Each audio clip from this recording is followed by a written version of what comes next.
serie de estudios que son parte de lo que es el Antiguo Testamento. Hablamos, ¿cierto?, que nosotros haríamos una vista panorámica de lo que es el Antiguo Testamento, no nos introduciríamos tanto en lo que es el Antiguo Testamento, pero sí pasaríamos, ¿cierto?, de una forma desde arriba, como desde un helicóptero, el poder vislumbrar, ¿cierto?, lo que el Antiguo Testamento nos muestra. Y hoy día nos adentraremos, ¿cierto?, al primer libro del Pentateuco, que es el Génesis.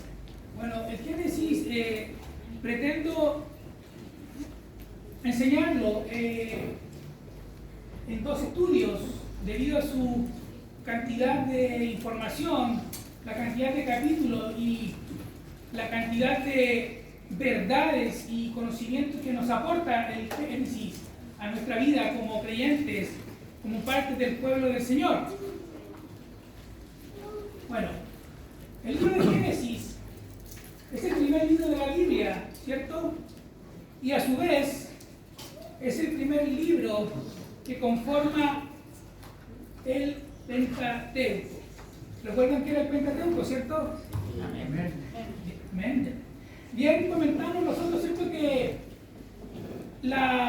estos nombres, ¿cierto?, de Pentateuco derivan de lo que es la traducción de la Septuaginta, o también que se conoce como la traducción de los 70, que es la traducción que se hace tomando los idiomas originales del hebreo, ¿cierto?, y el arameo, que es el Antiguo Testamento, y se llevan al griego, que era el idioma, como lo es hoy el inglés, que era el idioma, por así decirlo, mundial en aquel tiempo, y se toma acento de los textos originales y se llevan a ese griego que se conoce como el griego del primer siglo, o el griego koiné.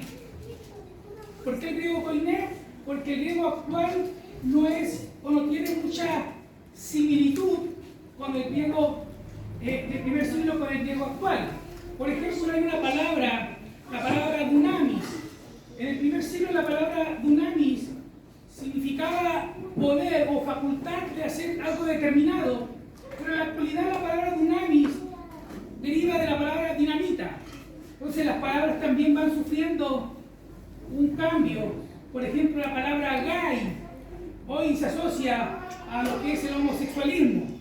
En la antigüedad o en el 1800 la palabra gay era alguien feliz, alguien happy. Entonces las palabras también van sufriendo cierto cambio. Entonces dijimos que a través de esa traducción o a través de esa traducción de documentos hasta llegar a la traducción actual, nosotros tenemos que la palabra el primer libro se llama Génesis, que significa origen o principios. Y posterior a eso, en el idioma original del hebreo, Génesis significa Bereshit. ¿Y por qué Bereshit? Porque Bereshit significa en el principio. Y también dijimos que en la antigüedad los escritores se acostumbraban a tildar o a titular un libro de la forma en cómo empezaba tal libro. ¿Y cómo empieza Génesis? En el principio creó Dios los cielos y la tierra. Bereshit creó Dios los cielos y la tierra. Eso por esa razón es que Génesis se llama, o en la original se llama Bereshit. En la Biblia hebrea aparece como Bereshit. ¿Por qué? Porque en el principio. Bueno, con relación a su autor, dijimos, ¿cierto?, que en el Génesis no hay evidencia interna de su autoría, pero el Pentateuco visto como una unidad, la comunidad hebrea entendió que Moisés fue su autor, ¿cierto? También nosotros mencionamos que muchos escritores del Antiguo Testamento y del Nuevo Testamento llaman al Pentateuco como un todo, ¿cierto? Como la ley de Moisés, o la ley mosaica, o la ley. Y la ley era conocido no solamente como el Decálogo, sino que toda la composición de estos 5 libros y era atribuido a Moisés. Por ende, cuando el Señor se refiere, ¿cierto?, la ley, los salmos y los profetas, se está refiriendo a los libros que también Moisés escribe, atribuyendo de una forma directa que Moisés también es autor de dicho libro, donde internamente no encontramos mención a Moisés. ¿Por qué? Porque el Génesis se escribe mucho después de los sucesos que ocurrieron. Y eso es lo que nos muestra la palabra. En Éxodo capítulo 24, verso 4 nos dice: y Moisés escribió todas las palabras del Señor. Levantándose muy de mañana, edificó un altar al pie del monte, con 12 columnas por las 12 tribus de Israel. Luego en Deuteronomio capítulo 31, verso 9 nos dice: y escribió Moisés esta ley y la dio a los sacerdotes, hijos de Leví, que llevaban el arca del pacto del Señor, y a todos los ancianos de Israel. Por ende, mis hermanos, tenemos evidencia suficiente para decir y para afirmar y creer que Moisés es el autor del Pentateuco. ¿Por qué? Porque a él se le atribuye toda la ley como un todo, tanto la comunidad judía como nosotros que profesamos el cristianismo, o la iglesia históricamente así también lo ha creído. Bueno, el propósito de Génesis. Bueno, el propósito del libro de Génesis es mostrarnos los orígenes de la raza humana, la relación que el hombre tiene con el creador de todas las cosas y cómo Dios elige un pueblo para morar en medio de ellos. Bueno, el Génesis, mis hermanos, es el libro que tiene 50 capítulos, ¿cierto? Se divide en 2 grandes secciones. No olvidemos que mencionamos el primer estudio, que Génesis abarca un periodo más o menos de 2000 años de historia en cuanto al relato que se presenta en aquel libro.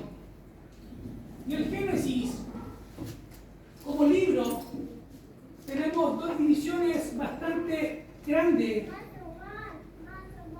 que primero está desde Génesis capítulo 1, verso 11, que viene a ser el periodo de la creación de la tierra, la creación del ser humano, donde aparece por primera vez la rebelión y el pecado del hombre, la promesa de redención, ¿cierto? El aumento de la maldad, ¿cierto? El aumento de la desobediencia, el aumento del pecado, a tal punto que el Señor dice que en cierto punto se ha arrepentido de haber creado al hombre.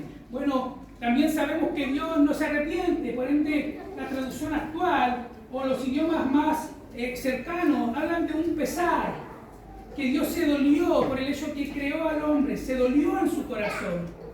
Y también tenemos el periodo o el suceso del diluvio y la famosa Torre de Babel, donde los hombres, ¿cierto?, suben o se juntan con el fin de poder crear un nombre, y Dios ahí baja, ¿cierto?, y confunde sus lenguas y todos se comienzan a esparcir.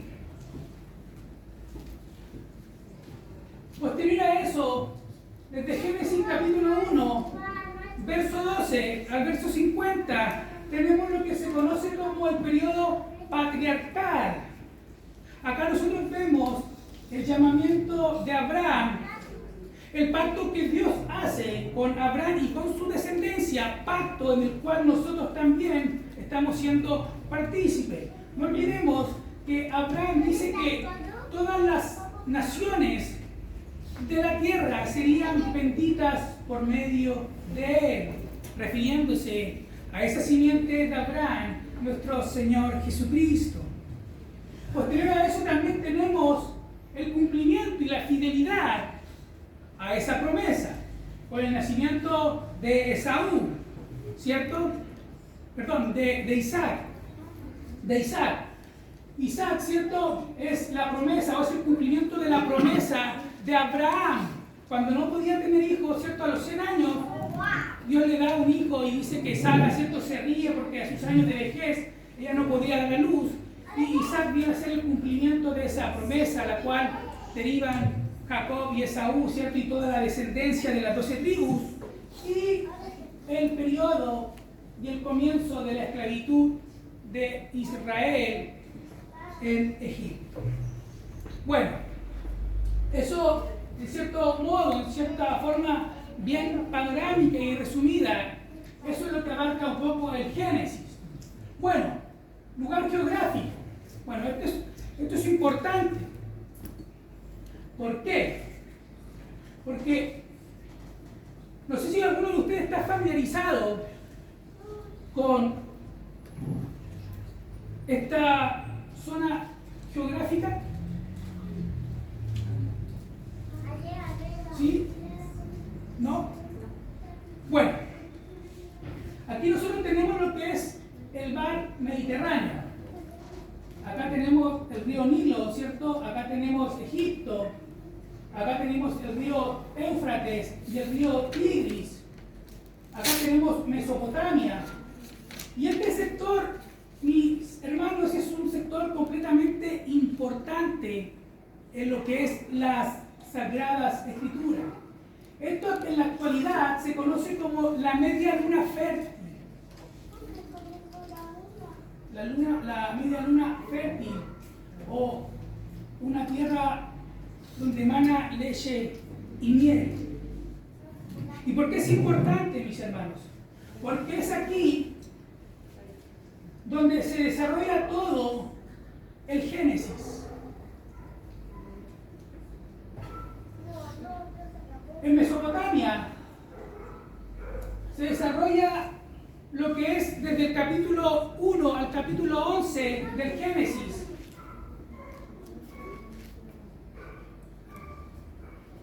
Desde el capítulo 12 al capítulo 26 se desarrolla los sucesos de lo que es la tierra prometida y el llamamiento de Abraham. Y desde el capítulo 37 al capítulo 50 se desarrolla aquí en Egipto todo una, ¿cómo por así decirlo? Todo un desarrollo de sucesos que vive el pueblo de Israel. Esto es muy importante tenerlo en cuenta para el libro de Génesis, porque todo Génesis se desarrolla en esta zona geográfica y en la tan conocida luna fértil. Bueno, la media luna fértil también se conoce como la cuna de las civilizaciones. ¿Y por qué?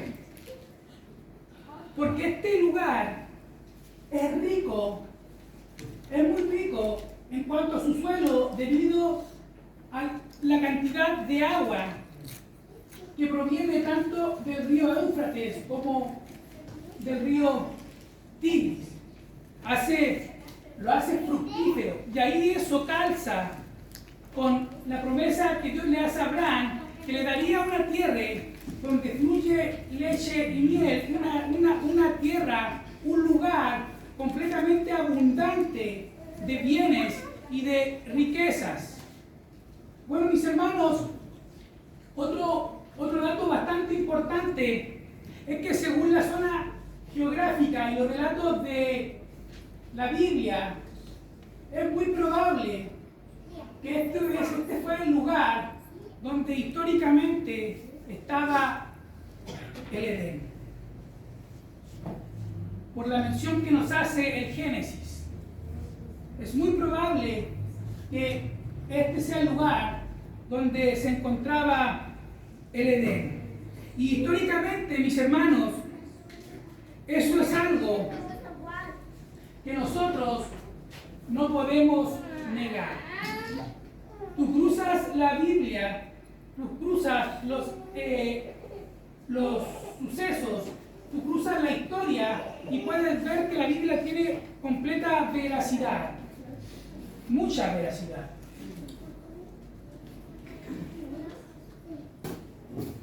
Bueno, estructura generacional. ¿Qué les viene a ustedes a la mente cuando hablamos de la palabra estructura generacional?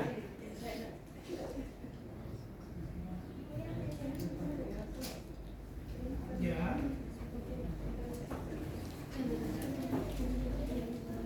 El libro de Génesis, desde sus comienzos, nos provee de información partiendo desde Adán y hasta el patriarca Jacob, ¿cierto? Como bien decía nuestra hermana. Entonces, en el libro de Génesis, donde nosotros encontramos, primeramente, en Génesis capítulo 2, verso 4, donde nos dice estos son los orígenes de los cielos y la tierra, ¿cierto? Ya partimos con que hay un origen, hay algo establecido. Génesis capítulo 5, verso 1 nos dice que este es el libro de las generaciones de Adán. Génesis capítulo 6, verso 9 nos habla y nos dice que este es el libro de las generaciones de Noé. Génesis capítulo 10, verso 1 nos habla y nos muestra que estas son las generaciones de Sem, de Cam y de Jafet, los hijos de Noé. Posterior a eso, encontramos en Génesis capítulo 11, verso 10, cuáles eran las generaciones de Sem.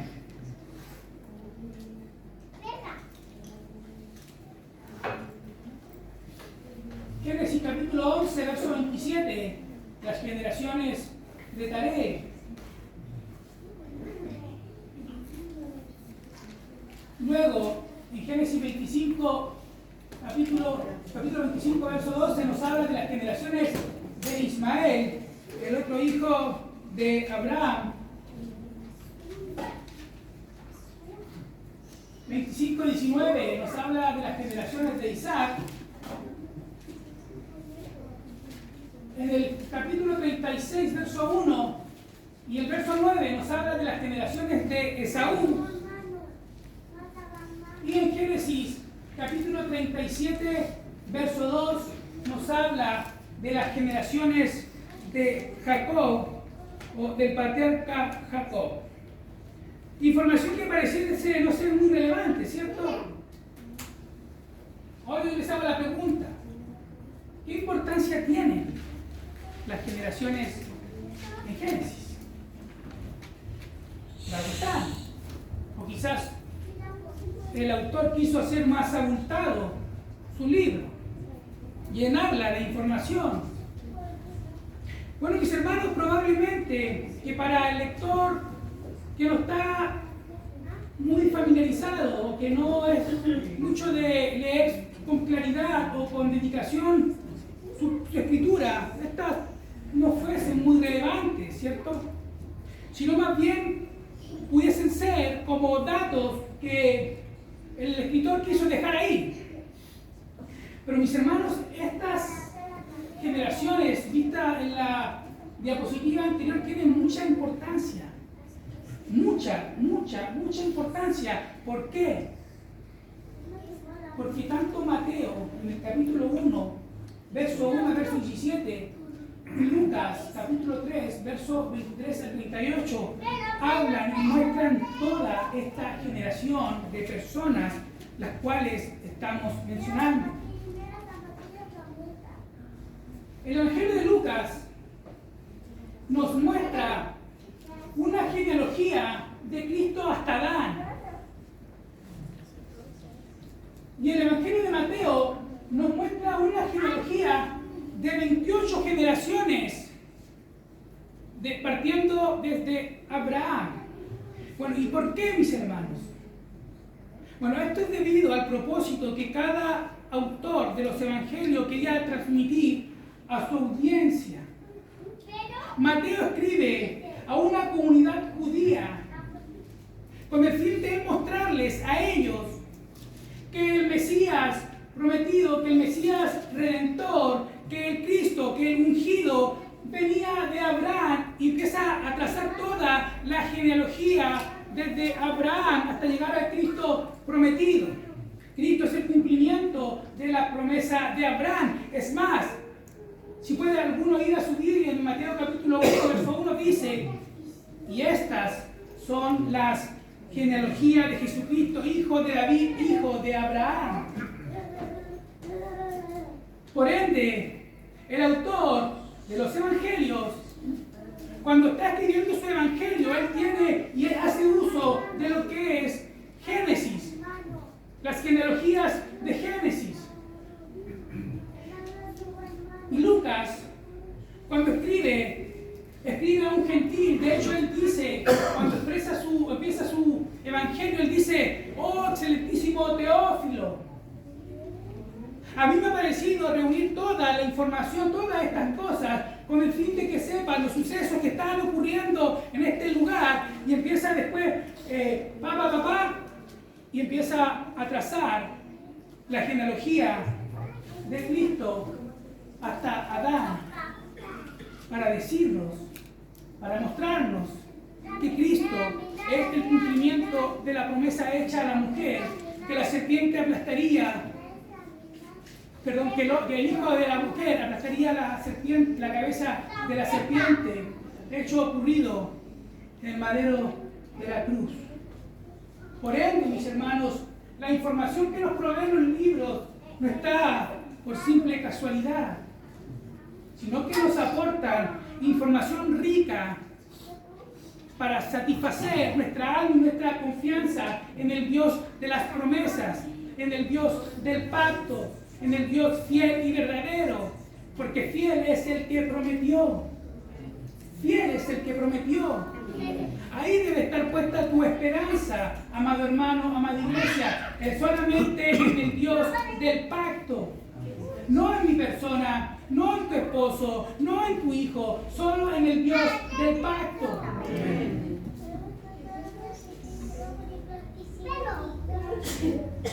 Periodo de la creación. Génesis capítulo 1, verso 11. Pregunto, mis hermanos, ¿cuáles son las bases de nuestra fe? ¿En qué creemos nosotros como cristianos? ¿Creemos en el teísmo?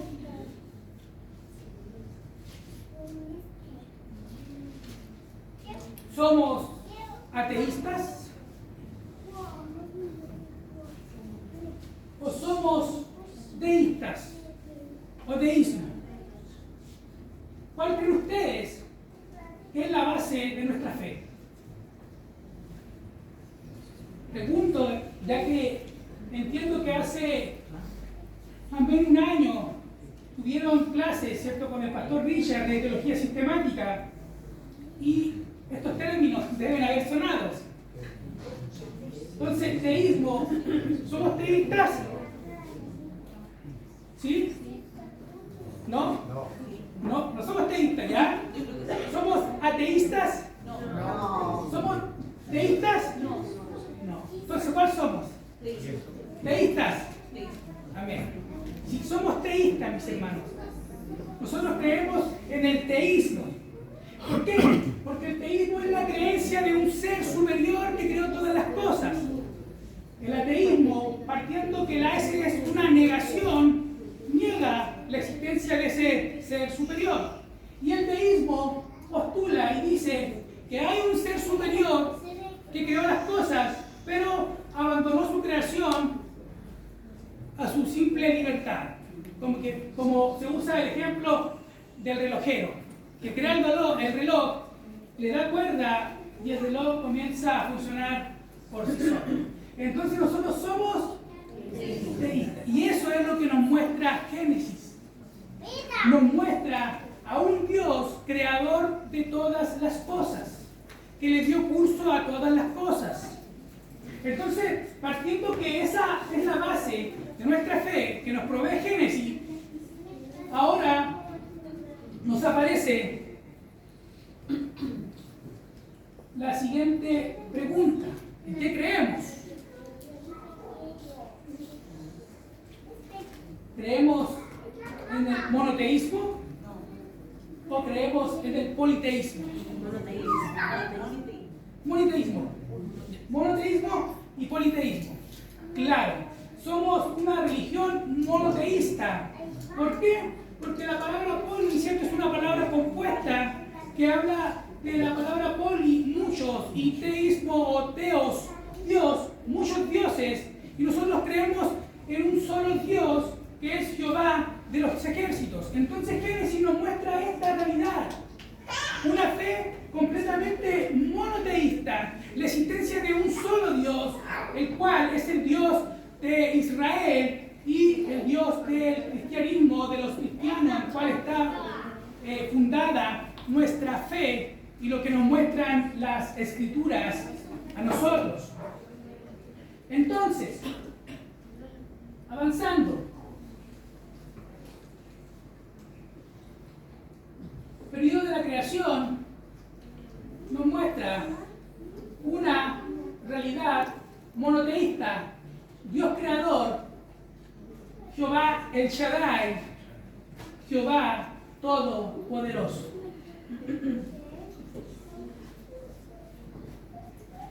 Segundo, nos muestra la creación del hombre a imagen de Dios, en el capítulo 1, verso 2. Tercero, nos muestra el pecado y sus consecuencias en Génesis 3. Cuarto, nos muestra en Génesis capítulo 3, verso 15, el primer anuncio del Redentor. Quinto, nos muestra el aumento de la corrupción humana, ¿cierto? En Génesis capítulo 4, verso 5, cuando se nos dice en el capítulo 6, verso 5, si no me equivoco, que el corazón del hombre iba en continuo al mal.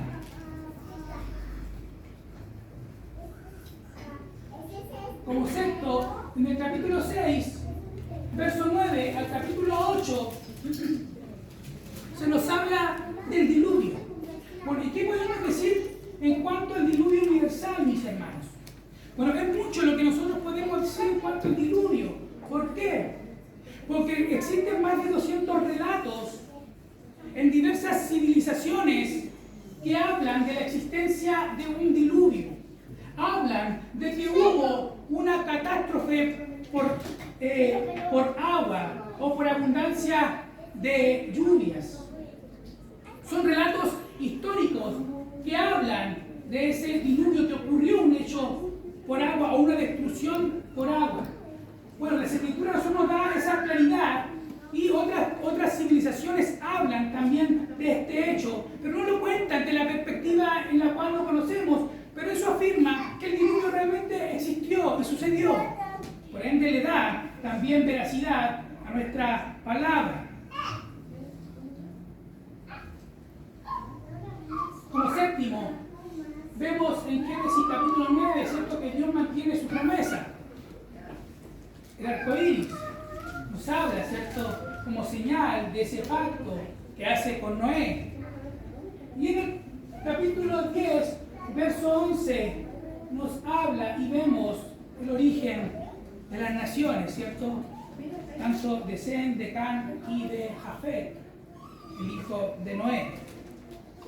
Bueno, para ir avanzando, en relación a la creación,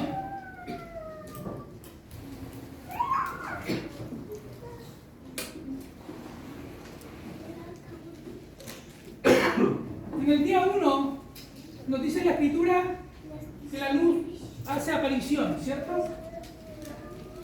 En el día 2 nos habla que el firmamento es creado y las aguas separadas. En el día 3 nos dice que aparece la tierra y las aguas debajo de los cielos son juntadas. En el día 4, o en el cuarto día, el sol, la luna y las estrellas son también creadas. En el quinto día es creada la vida marina, ¿cierto?, o la vida de los mares. Y Y en el sexto día son creados los animales terrestres y el hombre a imagen y semejanza de Dios. Bueno, mis hermanos, nosotros debemos entender que nosotros como creyentes, como cristianos, como nacidos de nuevo, creemos en una posición creacionista. No somos evolucionistas. Creemos que Dios es quien creó todas las cosas. No hay duda de eso, no puede haber duda. ¿Por qué? Porque Génesis 1:1 dice, ¿cierto?, que en el principio creó Dios los cielos y la tierra. Y el autor de los Hebreos también nos dice que aquel que pone su fe en Dios, primeramente debe creer que le hay, o que Él existe. Entonces, en cierto punto, no se puede concebir que alguien diga ser cristiano y profese la evolución, porque no concuerda con las escrituras o lo que nos afirman la palabra del Señor.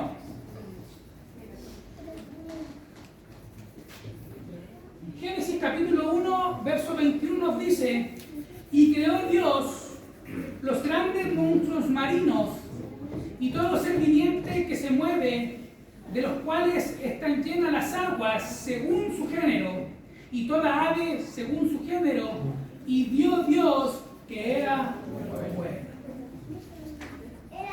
Génesis capítulo 1, verso 24 nos dice: entonces dijo Dios, produzca la tierra seres vivientes según su género, ganados, reptiles y bestias de la tierra según su género, y fue así. Génesis capítulo 1, verso 25 nos dice: e hizo Dios las bestias de la tierra según su género, y el ganado según su género, y todo lo que se arrastra sobre la tierra según su género, y vio Dios que era bueno. Entonces, ¿qué nos muestra Génesis? ¿Qué nos muestra el libro de los inicios? ¿Qué nos muestra el libro de los orígenes? Que todo origen de toda especie, según su género, tiene una fuente que la creó, y ese es Dios. Dios el Shaddai, Dios el Todopoderoso. Entonces, esa es la realidad.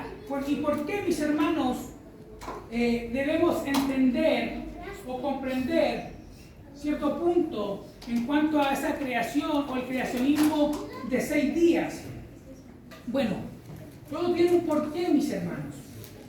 Porque dentro del debate acerca de Génesis, del comienzo de la creación, también hay diversos postulados que vienen a aparecer ya con la teología liberal, teología que nosotros hablamos hace semanas atrás, que también niega que Moisés sea el autor de Génesis. ¿Y por qué, mis hermanos? Porque miren qué nos dice Génesis capítulo 2, verso 4, dice: estos son los orígenes de los cielos y de la tierra cuando fueron creados.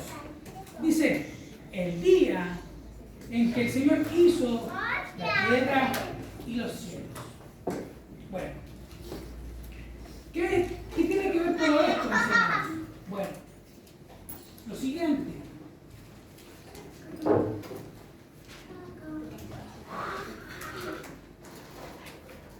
Históricamente la Iglesia, con relación a Génesis y a la creación, ha creído siempre en una creación de 6 días y cada día de 24 horas. Eso es lo que históricamente la Iglesia ha creído. Una creación de 6 días y cada día compuesto por 24 horas. Pero en el siglo XIX, cuando viene la era de la teología liberal o la era de la razón, ¿cierto? Que ya no hay que creer como dice la Escritura, porque eso ya está vigentado. Estamos más modernos, hay que creer otras cosas. Bueno, aparecen los siguientes postulados, que esos días que habla Génesis no son días de 24 horas, sino que son grandes, largos periodos en el cual Dios creó cosas.